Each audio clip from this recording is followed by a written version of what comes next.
त्यो इतिहासमा झाँक्दाखेरि 500 जन्मदेखि जसले सुनकै मात्र यानि गहना मात्रै बनाएर आए, यो जन्ममा पनि उ त सुनारै परिवारमा जन्मेका हुन्, सुनको गहना बनाएरै हुर्केका हुन्।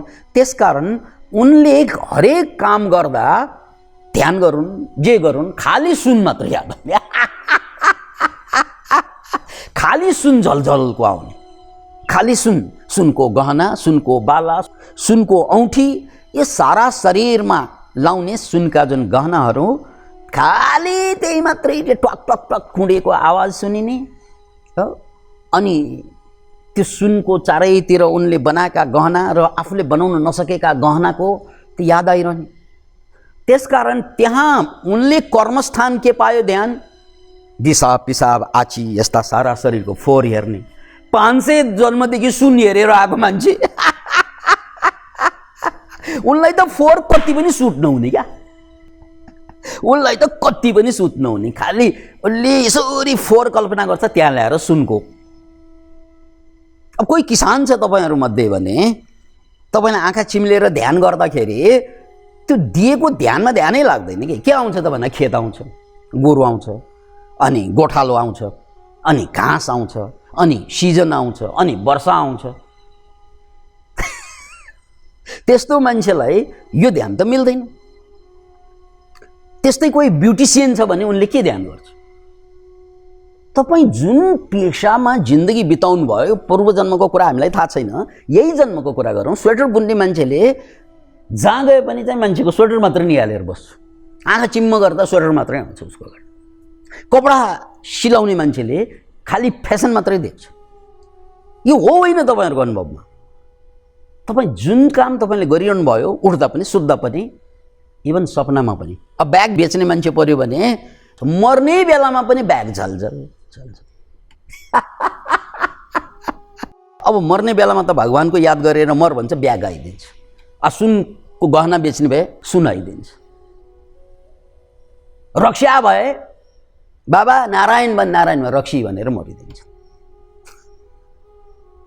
यसलाई ब्रेनको कन्डिसनिङ भनिन्छ। तपाईले जे व्यवसाय, जे पेशा यो जन्ममा गरेको त तपाईले छोड्दैन भने अब यो त 500 जन्मको छ कहानी।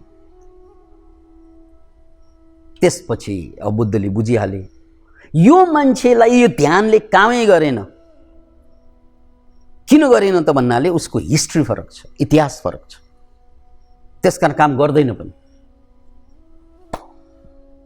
अब बहुत विद्या ददाति विनयम, विद्या सम्पन्न व्यक्तित्व, विद्या भनेको ज्ञान, यहाँ यो शिक्षा होइन, विद्या भनेको यहाँ ज्ञान। यो विद्या सम्पन्न मान्छे, त्यसकारणले बहुत विनम्रतापूर्वक भने भगवान सारीपुत्रले, अब मैले त यसलाई पार लगाउन सकिनँ, मेरो गल्ती भयो, अब हजुरकै जिम्मामा। यिन त तयार भएरै आएका हुन्, सबै छोडेर भिक्षुक भइसकेका छन्, अब यिनलाई पार लगाउने जिम्मा हजुरकै। ठीक छ, गन्धकुटी जहाँ बुद्ध बस्नुहुन्छ त्यो ठाउँलाई गन्धकुटी भनिन्छ। यो जेतवनतिरको कहानी हो। जेतवन भनेको श्रावस्तीको कहानी। ठीक छ, साँझ ल्याउने यसलाई। साँझ तम तयार भएर गुरु शिष्य दुवै भगवान कहाँ पुगे। अनि भगवानले लौ बाबु, तिमीलाई म धेरै ठुलो साधना दिन्न, यहाँ बस। ओ त्यहाँ चाहिँ पोखरी छ, त्यो पोखरीमा कमलको फूल फुलिरहेको छ, मौसम, फूल फुल्ने मौसम हो, चट्ट बस, केही गर्नु पर्दैन, त्यो फुललाई हेरेर बस। हेर्दा हेर्दा हेर्दा आँखा पिरो भयो भने बन्द गर, अनि फेरि आँखा खोल, फेरि हेर, तर हेर्दै छ। आँखा पिरो भयो भने बन्द गर, फेरि हेर्दै छ। त्यति मात्रै गर्नु, अरू केही गर्नु पर्दैन। यति त धेरै सजिलो। ऊ सौन्दर्यको पार्खी हुँदै हो, उसले कति सुनको कमल पनि बनायो होला उनले, त्यसकारण उनलाई कमल हेर्नुमा आपत्ति पनि भएन। यो पनि आँखा खोलेर बन्द गरेर दुवै किसिमबाट हेर्न मिल्ने। त्यही कमलको फूल छ, आहा भर्खर फुलेको फूल, बहुत लालित्यपूर्ण हो, सबै महिमा मण्डित, सबै किसिमको गुणवत्ता एउटा फुलमा फुल्दाखेरि कमलमा जति पनि यो कलात्मकता देखिन्छ त्यो सबै कुरा देखिने अवस्था थियो। कमलै कमल, कमलै कमल। अनि त्यसैमा ध्यान गर्दै आँखा चिम्लिँदै पिरो भाव चाहिँ चिम्लिने, पिरो भएन भने अरू केही गर्ने, हेर्दा हेर्दै हेर्दा हेर्दै अचम्म लाग्दै भयो। झन्झन अचम्म, झन्झन अचम्म, झन्झन अचम्म। किन अचम्म त भन्नाले भर्खरै हेर्दाखेरि यो दिव्य देखिने फुल, यो भव्य देखिने फुल हेर्दा हेर्दै अलिअलि ओइलाउँदै जान्छ, फेरि हेर्दै जान्छ, फेरि ओइलाउँदै जान्छ, फेरि हेर्दै जान्छ, ओइलाउँदै जान्छ। हेर्दा हेर्दै त त्यस्तो दिव्य भव्य देखिने कमल एक एकवटा पात ओइलाएर झर्दै जान्छ। कमलको पङ्खुडी भनिन्छ, एक एकवटा चाहिँ झर्दै टक्क टक्क। अब पात झर्दै गएपछि जस्तै हाम्रो दाँत झर्दै गयो भने अनुहार कस्तो हुन्छ? अहिले त बहुत राम्रो देखिन्छ अनुहार, तर एउटा दाँत दुईवटा दाँत अगाडिको झऱ्यो भने जोकर देखिन्छ, होइन त? एउटै झऱ्यो भने जोकर देखिन्छ। त्यस्तै कमलको सौन्दर्यमा पनि एउटा पात, एउटा पङ्खुडी खस्छ, अर्को चाहिँ पेटल खस्छ, अर्को पेटल पङ्खुडी खस्छ। त्यो खस्दै खस्दै गएपछि त्यो अघिसम्म भव्य दिव्य लागेको त्यो फुल अब कुरूप लाग्न थाल्यो, हेर्दै भद्दा लाग्न थाल्यो, हेर्दै नमिठो लाग्न थाल्यो। के हो, कस्तो हो, अप्ठ्यारो अप्ठ्यारो जस्तो उनी हेर्दै रहे, हेर्दै अघि जस्तो वाह दिव्य भाव आइरहेको थियो। अब बिस्तार बिस्तारै घृणा भाव बोलाउन थाल्यो, भाव चेन्ज भयो, रस चेन्ज भयो। किन भन्नाले त्यसको सौन्दर्य चाहिँ खस्दै भयो, खस्दै भयो। बिस्तार बिस्तारै बिस्तार बिस्तारै त सबै पात झरेपछि त डन्ठल मात्रै बाँकी छ। हेर्दा हेर्दै त्यो डन्ठल पनि चाहिँ झर्छ।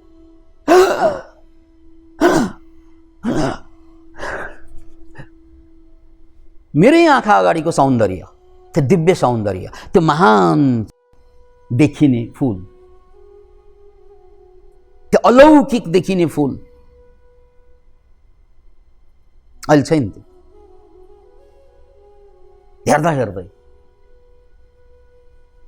Can you imagine? त्यसपछि त यति ध्यान लाग्यो उसलाई, यति ध्यान लाग्यो, जिन्दगीमा यस्तो ध्यान त कहिले पनि लागेको थियो। एकदमै अनित्य बोधमा गयो। के बोधमा? अनित्य बोध। ओहो, अघिको सौन्दर्यको शिखर अहिले छैन थियो। हेर्दा हेर्दै हेर्दा हेर्दै सक्यो। त्यसपछि बल्ल बुद्धको त्यो दर्शन अनित्य अनित्य अनित्य भन्ने कुरा ठ्याक्कै छर्लङ्ग भयो। सबै कुरा अनित्य। अहिले जे छ अर्को क्षणमा त्यो छैन, अर्को क्षणमा जे हुन्छ त्यसपछिको क्षणमा त्यो हुँदैन, त्यसपछि फेरि त्यो हुँदैन, त्यसपछि फेरि त्यो हुँदैन। किन इमेजिन? त्यसकारण केही पनि छैन, छ भित्र केही पनि छैन। किनकि अहिले छ, एकछिनपछि छैन, त्यसकारण छ भित्र केही पनि छैन। धनभित्र धन छैन, मनभित्र मन छैन, तनभित्र तन छैन। अहिले पो तन छ। 50 वर्ष पछाडि त विकास आनन्द भने त भूत बन्छ, प्रेत बन्छ, पिशाच बन्छ, हो? म्याक्सिमम शून्यतामा विलय हुन्छ, शून्य बन्छ। अहिले तन, त्यसपछि के हुन्छ भन्? त्यसकारण अहिले जे देखिएका कुरा कालखण्ड फेरिएपछि त्यो केही पनि देखिँदैन। अहिलेको सौन्दर्य कालखण्ड चेन्ज हुनासाथ कालखण्ड, काल कवलिट भन्छ नि, कालले त्यसलाई चाहिँ बर्बाद पारिदिन्छ, सकिन्छ सबै कुरा। त्यो देखे क्या, ध्यान गर्दा गर्दै बुद्धले त्यही देखाइदिए। बुद्धले त्यही देखाइदिनु भयो। ल हेर, सबभन्दा राम्रो कमल तेरै आँखा अगाडि। त्यो हेर्दा हेर्दै कुरूप भयो। दुनियाँको सबभन्दा दिव्य सौन्दर्य हेर्दा हेर्दै कुरूप भयो। त्यो कुरूपता पनि हेर्दा हेर्दै समाप्त भयो। त्यसपछि नै ध्यान लाग्यो उसलाई। ओहो, त्योभन्दा अगाडि त सुन सुन सुन सुन सुन सुन सुनको गहना, सुनको गहना आइरहन्थ्यो। सबै अनित्य। सुनको गहना, सुनको गहना, अहिले पो सुनको गहना, एकछिनपछि त के हो त्यो? अहिले पो शरीर, एकछिनपछि त के हो त्यो? अहिले पो प्रेम, एकछिनपछि त के हो त्यो? सबै कुरा त्यही देखाइदिए बुद्धले। अनि त्यसपछि उसलाई ध्यानको पराकाष्ठा पुगिरहेको, ओहो सबै छर्लङ्ग बोध, केही पनि छैन, केही पनि होइन, केही पनि छैन, सबै शून्य। जस्तै कमलको फुल अघिसम्म दिव्य भव्य थियो, एकछिनपछि शून्य हो, त्यो छैन केही पनि। त्यस्तै म अहिले दिव्य भव्य जस्तो लाग्छु, एकछिनपछि शून्य हो। मेरो प्रेम, मेरो छोरा, मेरो छोरी, हेत्तेरिका अहिलेसम्म चाहिँ त्यो नित्य लाग्छ, बहुत अट्याचमेन्ट छ, छोरा छोरी, धन पद प्रतिष्ठा, एकछिनपछि त्यो केही पनि छैन। फिल्म सक्यो, पर्दै मात्र बाँकी रहन्छ, हिरो पनि गयो, हिरोइन पनि गयो, भिलेन पनि गयो, पर्दा मात्रै बाँकी छ। हाम्रो हकमा त त्यो पर्दा पनि हुँदैन, प्रेत मात्रै बाँकी रहन्छ। राइट, त्यो बोधले उसलाई ध्यानको पराकाष्ठामा लगिसक्यो। अब सुन्न आएन उसकोमा, 500 जन्मको बन्धन एक क्षणमा टुट्यो, किनकि उसलाई अनित्य बोध गराइदिए बुद्धले, अनित्य बोध गराइदिए, जसको कारणले गर्दा 500 जन्मको उसको सुनको एट्याचमेन्ट। अब यो प्रश्न नगर सर, सुनको एट्याचमेन्ट उसलाई त्यस्तो भएको होइन, तपाईँलाई कहाँ एट्याचमेन्ट छ? Check yourself. तपाईँको लोग्ने तपाईँको सुन हुनसक्छ, तपाईँको छोराछोरी तपाईँको सुन हुनसक्छ, तपाईँको जग्गा जमिन तपाईँको सुन हुनसक्छ, तपाईँले लाउने कपडा तपाईँको सुन हुनसक्छ, तपाईँको गर्लफ्रेन्ड बोयफ्रेन्ड सुन हुनसक्छ। उसको कथा खोज्ने होइन, आफ्नो व्यथा खोज्नुहोस्। फेरि उसको कथामा गएर चाहिँ रमाइलो गर्ने होइन। फेरि मेरो सुन के हो त? म जन्म जन्मदेखि कहाँ चाहिँ टाँसिएर आएँ। त्यसैले मलाई आजसम्म आध्यात्मिक यात्रामा एउटो सफलता नदिनुको कारण मेरो एट्याचमेन्ट छ। मेरो के छ? एट्याचमेन्ट छ। एट्याचमेन्ट भनेको राग छ। त्यो राग किन भएको त भन्नाले त्यसको अनित्यताको बोध नभएपछि राग हुन्छ। त्यो कमलमाथि राग किन बस्छ? किन भन्नाले त्यो एक क्षणमा त्यो शून्य छ, एक क्षणमा त्यो ओइलाउँछ भन्ने कुरा बिर्सेपछि राग बस्छ। त्यो पहिल्यै सम्झेको भए यो त ओइलाउँछ, यो त सकिन्छ, एक क्षणमा सम्झेको भए कमल भएको बेलामा हेरिन्छ, यसपछि जान्छ, एट्याचमेन्ट सकिन्छ। त्यस्तै छोरा हो, त्यस्तै स्वास्नी हो, यो पनि कमल हो। त्यसकारण कति मान्छेको श्रीमतीको नामै कमल हुन्छ, कतिको श्रीमानको नामै कमल हो, कमलमान श्रेष्ठ।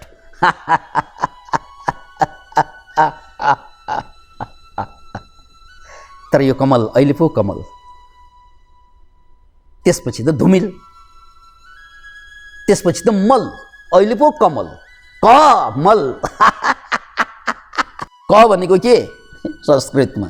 यो त मल हो, कमल। अहिले पो सौन्दर्य, एक क्षणपछि त मल हो त्यो। त्यसकारण तपाईँको सुन के हो? कसैको सुन? स्वास्नी, लोग्ने, छोरा छोरी हो, देशप्रतिको एट्याचमेन्ट, भाषाप्रतिको एट्याचमेन्ट, जातिप्रतिको एट्याचमेन्ट। त्यो एट्याचमेन्ट जहाँ जहाँ चाहिँ अड्किने त्यही हो। यदि तपाईँहरूमध्ये कोही व्याकरणविद हुनुहुन्छ, भाषाविद हुनुहुन्छ भने विकासानन्दले कहाँ कहाँ मिस्टेक गरे, कहाँ कहाँ व्याकरण मिलेन, कहाँ कहाँ भाषा मिलेन, त्यही मात्रै ध्यान जान्छ। किन भन्नाले एट्याचमेन्ट मेरो भाषामा छ भने मैले भाषा मात्रै देख्छु, ज्ञान देख्दिनँ। हो, यो मेरो सुन बनिदिन्छ। त्यसपछि बुद्धले ल हेर्नुहोस्, सद्गुरुको पहिचान यो हो। जब उनलाई बहुत ध्यान लाग्यो, किनकि अनित्यता बोध भयो, र यही बेला अनि बुद्धको दिव्य वचन आउँछ। त्यो दिव्य वचन के हो त भने, हे सुनार भिक्षुक, तिम्रो जन्म जन्मको राग जुन छ सुनप्रतिको, त्यसलाई छोड्दे। तिमी मुक्त नहुनुको कारण तिम्रो राग हो, तिम्रो राग सुनप्रतिको राग हो, 500 जन्मदेखि गहनाप्रतिको राग हो। बस यो अन्तिम बन्धन हो तिम्रो।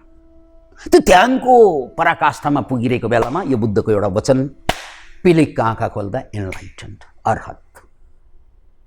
वर्षौं साधनामा नभएको, 4 महिना चाहिँ कर्मस्थान जङ्गलमा बसेर साधना गर्दा केही पनि नभएको भिक्षुकलाई एउटा सेसनमा बुद्धले मुक्तिमा पुर्याइदिए। अनि भोलिपल्ट जेतवन विहारभरि सबै भिक्षुको बीचमा यही चर्चा चलिरहेको थियो। ओहो ओहो ओहो, धर्मसेनापति सारिपुत्रले 4-4 महिना साधना गराएर पनि केही नभएको, ध्यानको लक्षण सुद्धा पनि उत्पत्ति गर्न नसकेको यो केटोलाई बुद्धले त एक दिनमा अर्हत बनाइदिए, इन्लाइटेन बनाइदिए, ज्ञानी बनाइदिए। यो चर्चा खूब चल्यो अनि बुद्धले सुने यो चर्चा। भिक्षुकहरू हौ, तिमीहरू के चर्चा गर्दैछौ? जराकजुरुक उठे सबै। भगवान हिजोको घटनाको चर्चा चलिरहेको छ। हो, वर्षौँ वर्षमा मुक्त नभएका, ज्ञान प्राप्त नभएको यो सुनार भिक्षुक हजुरको एउटा करुणा दृष्टिले, कृपा दृष्टिले मुक्त भयो। ध्यानमूलं गुरोर्मूर्ति, पूजामूलं गुरोर्पदम्, मन्त्रमूलं गुरोर्वाक्यं, मोक्षमूलं गुरोर्कृपा। यो वचन त्यहाँ पो लाग्यो, गुरुको कृपा। अनि एउटै दिनमा मुक्ति प्राप्ति। साधना त खूब गरेको, एउटै दिनमा मुक्ति प्राप्ति। किनकि उनको बन्धन, कर्मस्थान भनेको त्यो हो। त्यसकारण सद्गुरुले, मुक्तात्माहरूले त्यो ठ्याक्कै देख्छ तपाईँको बन्धन कहाँ छ। त्यही अनुरूप साधना चाहिन्छ। त्यो यो गर्ने कि त्यो गर्ने कि त्यो गर्ने कि त्यो साधनाले काम गर्दैन। कुन साधना मेरो जन्म जन्मको बन्धनलाई काट्छ, द्याट्स इट। किनकि सबैसँग जन्म जन्मदेखि ल्याएको बन्धन छ। त्यो जुन बन्धन हो त्यो बन्धनसँग जोडिएको साधना हुनु पर्यो क्या। त्यो बन्धनलाई सम्बोधन गर्ने साधना हुनु पर्यो। बन्धन एकातिर, साधना अर्कैतिर। जसरी यो भिक्षुकको त्यही भए, 4 महिनासम्म उनले अशुभ भावना गर्दै रहे, ध्यान अर्कातिर, औले काम गर्दै आएको सुनमा ठ्याक्कै मिलेन। यस्तोले चाहिँ मुक्ति दिनु। अनि यही कुरा चर्चा भोलि बिहान चलिरहेको। अनि बुद्धले हाँसेर भने, होइन, यो मान्छेलाई मैले उद्धार यो जन्ममा मात्रै गरेको होइन। किनकि तिमीहरूको यही त जिज्ञासा हो। ओहो, काश हामीलाई पनि एकै दिनमा अर्हत बनाइदिएको भए बुद्धले कति सजिलो हुन्थ्यो। हौ, त्यो चर्चा त त्यो हो नि, एकजनालाई गराइदिने भयो। हामी पनि वर्षौँदेखि यहाँ साधना गर्दैछौँ, हामी पनि मुक्त भएका छैनौँ। यो भगवान् बुद्धले, तथागतले हामीलाई पनि उनलाई जस्तै एकै दिनमा मुक्त बनाइदिएको भए हामी धन्य हुन्थ्यौँ। No no no no no, यो मेरो कारणले होइन, यो उनको कारणले। उनको र मेरो सम्बन्ध पनि जन्मौँ जन्मको सम्बन्ध छ। त्यसकारण सबैलाई मुक्त यसरी गर्न सक्दिनँ म। किनकि त्यसको लागि पनि इतिहास चाहिन्छ। के चाहिन्छ? इतिहास चाहिन्छ। जन्मौँ जन्मको इतिहास चाहिन्छ। प्रभु, त्यसो भए के इतिहास हो नि हजुरहरूको? हामी पनि सुनौँ न। किनकि हामी त मुक्त भएनौँ, अहिलेसम्म भएका छैनौँ। हो, हजुरको कृपा पनि एकै दिनमा उनलाई वर्षे जस्तो हामीलाई वर्षिरहेको छैन। के कारण? हामी पनि सुनौँ। सुन्न त उत्सुक भए। हामीमा के कमी, यिनमा के खुबी? अब म यसलाई छोटकरीमा भन्छु, ल सुन। परापूर्व कालमा काशीमै यिनी घोडा भएर जन्मेका थिए। यो सुनार परापूर्व कालमा, त्यो 500 जन्ममा त ऊ सुनार, त्योभन्दा अगाडिको जन्मको कुरा। उनी घोडा भएर जन्मेका थिए एकपल्ट। किनकि मान्छेले चोला फेर्दै जान्छन्, त्यो चोला फेर्ने क्रममा यिनी घोडा थिए। तर यिनी कस्ता घोडा थिए त भन्नाले माङ्गलिक घोडा। यिनलाई माङ्गलिक घोडा भनेर दरबारमा नाम दिए, दरबारको घोडा। यो माङ्गलिक घोडा भएको कारणले गर्दा बहुत राजकीय सम्मानका साथ हुर्किएको घोडा। अनि चाहिँ जथाभावी केही पनि नगर्ने, एकदम शीलमा बस्ने, एकदमै नियममा बस्ने यो शील पालक, यो बहुत सात्विक घोडा थियो यिनी। अनि त्यो बेला एकचोटि तबेलाबाट घोडा झिकेर नुहाउनु लग्नु पर्ने बेला बेला, नत्र फोहोर हुन्छ। यिनलाई चाहिँ लगेको बेलामा एउटा तलाउमा लगेर, कुण्डमा लगेर नुहाउनु पर्ने। यो माङ्गलिक घोडा चाहिँ तलाउभित्र छिर्न मानेन। अब सफा चाहिँ गर्नै पर्छ। एउटा त्यसपछि भव्य कार्यक्रम हुँदैछ दरबारमा, त्यसको लागि घोडालाई नुहाइदिनु पर्छ। त्यो घोडा माङ्गलिक घोडा नमान्ने, कसैले पनि सकेन। घोडालाई चाहिँ सफा गर्ने, त्यसलाई सइस भन्छ, साइस अथवा सइस। घोडालाई सेवा गर्ने सहिसले पनि सकेन। के गर्ने त? त्यति बेला राजाका सल्लाहकारलाई बोलाइयो। राजाका सल्लाहकार बोधिसत्व नै थिए, भगवान बुद्धको एउटा अवतार राजाको सल्लाहकारको रूपमा त्यो बेला। अनि राजाले सल्लाह मागे, माङ्गलिक घोडालाई त जसरी पनि नुहाउनुपर्छ, नुहाइदिनुपर्छ। ऊ नुहाउनको लागि पानीमा छिर्न मानिरहेकै छैन, गरौँ के? राजाको कुरा सुनेर त्यो सल्लाहकारले, बोधिसत्व सल्लाहकारले, ठिक छ म यसलाई चाहिँ नुहाइदिन्छु, लगे पानीमा। यसरी हेरे, किन नुहाइरहेको छैन भनेर यसरी हेरे, निहाल्दै जाँदाखेरि उनले ननुहाउनुको कारण चाहिँ सङ्केत चाहिँ पाए। त्यसपछि अरू सहिसहरूलाई सोधे, योभन्दा अगाडि, यो घोडाभन्दा अगाडि अरू घोडालाई यहाँ छिराएको होला तिमीहरू? हो, योभन्दा अगाडि अरू घोडालाई छिराएको रहेछ, त्यसकारण ननुहाएको यसले। हेर त पानी फोहोर भइसकेको छ। यो माङ्गलिक घोडा भएकोले यो त राजकीय सम्मानका साथ हुर्केको, कति पनि अलिकति पनि फोहोर यसले सहन सक्दैन। जसरी हुर्काइएको छ त्यसकारण उनले फोहोर देखे, त्यसकारण ननुहाएको। योभन्दा अगाडि ऊ घोडाले पानी त धमिलो पारिसक्यो, त्यहाँ नुहाउँदैन यसले, किनकि यो राजकीय सम्मानका साथ हुर्किएको घोडा।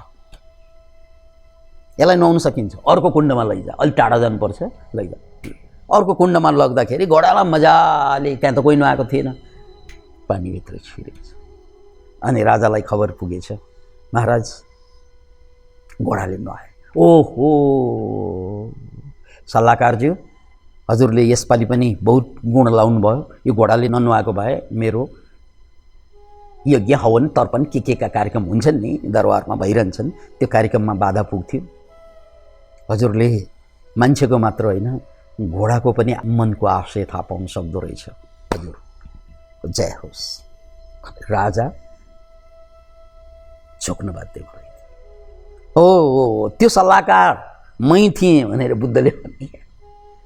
अनि यो घोडा जो चाहिँ खोलामा जान या पानीमा जान मानिरहेको थिएन, यही भिक्षुक थिए। त्यसकारण यसलाई मैले एकै दिनमा उद्धार गरेको आज मात्र होइन क्या, यो पनि हिस्ट्री पहिला थियो। त्यसकारण भिक्षुकहरू हो, हिस्ट्री चाहिन्छ क्या, हिस्ट्री भएको कारणले गर्दा यसरी घटेको हो। जे पनि घटना घट्नलाई पहिलाका मार्क्सहरू चाहिन्छ। अचेल पनि जाँचमा चाहिँ पास हुनको लागि पहिला जाँच दिएका नम्बर जोडिन्छ नि, त्यो नम्बर आएर पहिला जाँच दिएका अलिअलि नम्बर जोडिन्छ फाइनलमा। त्यस्तै भने जस्तै तपाईँको नम्बर कति छ नि पहिला, त्यही अनुसार कति मार्क यो फाइनल जाँचमा आउँछ, त्यसले निर्धारित गर्छ। अब आफ्नो जीवनमा यो घोडाको कथासँग जोडेर कथा खोज्ने होइन, आफ्नो जीवनको व्यथा खोज्नुहोस्।